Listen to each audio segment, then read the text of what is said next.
Тэгээ энэ байгаль орчин уур амьсгалын өөрчлөлтийн сайд одон туяагаар ахлуулсан дэд ажлын хэсэг ажилласан.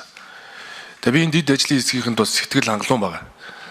27 төрлийн татварыг тогтворжуулна гэдэг хөрөнгө оруулагч талын тавьсан санал дээр үгүй гэж байр сууриа илэрхийлж, нотлох баримтууд, судалгаагаа сайн харуулж, салбарынхаа нөхцөл байдлыг сайн тулгасны үндсэн дээр байгаль орчныг тогтворжуулаагүй.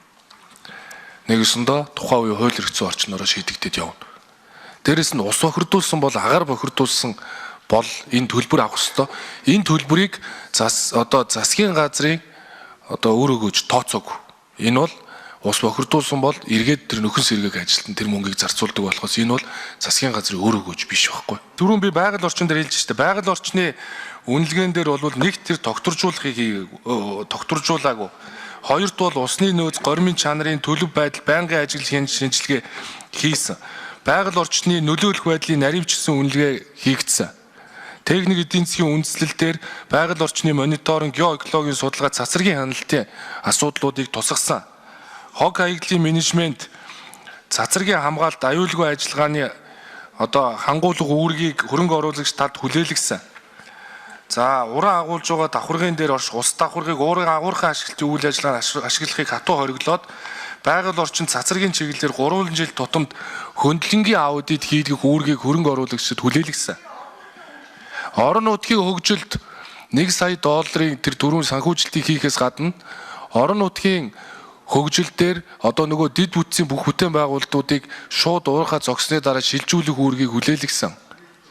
За, мөн ажлын байртай холбогдуулаад 90-ээс доошгүй хувь нь Монгол хүн ажиллана гэдгийг хөрөнгө оруулагч талдаа тохиролцсон. Нэгэсэндээ ажилд хүн авахдаа бол 90% нь Монгол хүн ажиллана гэдгийг тохиролцсон. За, ингээд ер нь байгаль орчинтой холбоотой уурхай хаалт нөхөн сэргээлтийн төлөвлөгөөг үйл ажиллагаа эхлэхээс өмнө боловсруулж 5 жил тутам шинжилэн батлуулахыг бас тусгасан гэд байгаль орчинтой холбоотой бүх стандарт шаардлагуудыг хангуулах ажлуудыг суулгасан. Байгаль орчны үнэлгээ буюу наривчсан үнэлгээний дотор нийгэм эдийн засгийн үнэлгээ нь дотор нь агуулгадад явдаг. Дээрээс нь техник эдийн засгийн үндэслэл дээр бас энэ байгаль орчны үнэлгээнүүд хамаардаг. Тэгэхээр нийгэм эдийн засгийн үнэлгээ гэж байхгүй байхгүй. Байгаль орчны наривчсан үнэлгээний дотор энэ нийгэм эдийн засгийн үнэлгээнүүд чинь хамаардаг. Техник эдийн засгийн үнэлгээний дотор энэ байгаль орчны үнэлгээнүүдийн чинь асуудлууд тусдаг. За, орон нутгийн хөгжлийг дэмжихдээ ерөөсөө юу хэлж яах гэхээр үндэсний баялагын сантай холбогдуулаад орон нутгийн хөгжлийн санд санхүүжилт орж байгаа. За, мөн Дорногов аймгийн тэр Улаанбаатар сум 4 жил тутам 1 тэрбум төгрөг авсаар ирсэн.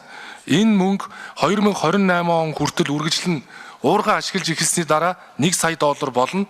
Уурхай зогссны дараа нөхөн сэргээх 10 жилд 1.1 сая доллар төлөгдөнө. Энийг юунд зарцуулахыг аймгийн засаг дарга, сумын засаг дарга хамтын зөвлөлөөрөө шийдээд төлгөөгөө батлана. Үүнийг сургууль, цэцэрлэг, нийгмийн дэд бүтцэд ашиглах эрх нь